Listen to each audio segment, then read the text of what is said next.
admin panel. And when admin panel, you have three different columns, out of which the rightmost one is called as view. Now what exactly is view? View is basically the raw data which you're gonna collect and view and various for your various properties or for your single property. So let me walk you through how usually the Google Analytics account is structured. So this is how Google Analytics account looks like. Basically organization sits on top of account. So when I say organization, there are organizations like enterprises where you have multiple product accounts and users. So that has been organized into one single domain or entity under which different user accounts are added.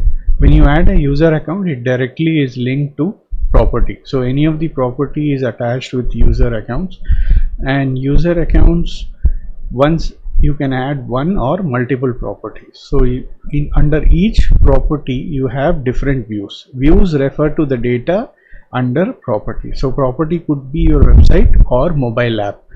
Account could be the number of different users you want to have for your organization. So this is what is the order, and you can have role based users added on the account who can view only certain things in the property. Like for example, they can view only certain reports, or they can only read or collaborate with you for your property on different views which they have. So coming back to our dashboard, so basically I would I'm going out of the demo account just to show you how the view looks for my property. So what I would suggest is always create a view for a raw data. So let's call it as master view, or you can also call it as raw data. So create that. I will tell you why we need to create at least 2 or 3 views and keep them under the admin tab. So once you created a master view, remember to create a test view.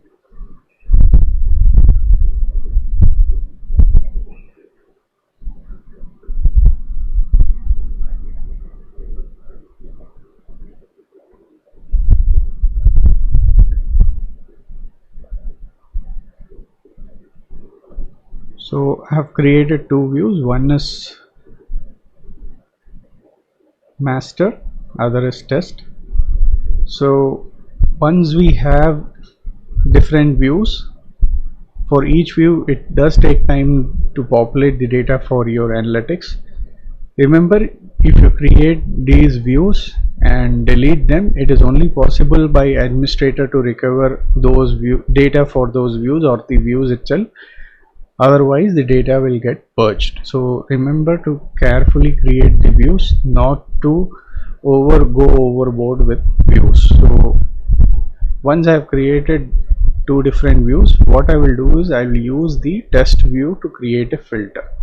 So what exactly is a filter? Filter is basically filtering out the data from the views which you have created. For instance, if you have lot of internal traffic to your website, that is if there are teams working on your website and you do not want them to be captured in your analytics. For instance, if you are running an e-commerce site, there will be team of like starting from at least 3 to 4 people, ranging up to 3,000 to 4,000 people who might work on your large scale e-commerce website. So in that case, you do not like to interfere that data with the customers or users data. So in that case, what you can do is always add a filter for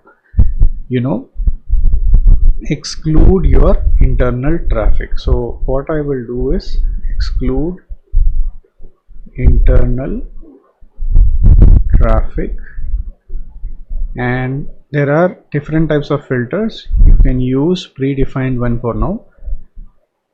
Exclude, you could see you can exclude from ISP domain, you can exclude IP based, so I'll choose IP, and which is equal to. So if you do not know your IP, you can go and Google out your IP, just say my IP and you will get your IP. You can copy the IP and put in the address, save it. So once the filter is added, you can go ahead and check by changing the view. You can go ahead and look at the data. If you can select your property, select your, and click on the view, click on home. Now this is running with test view filter, and I have excluded my IP address from the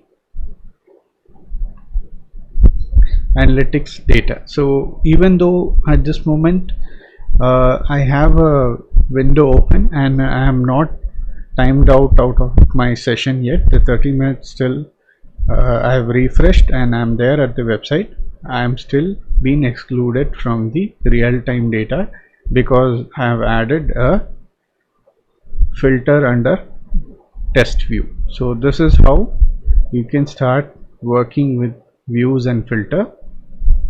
And most importantly, create a raw data filter or master view filter and leave it untouched. So I'll just go ahead and create a raw data filter.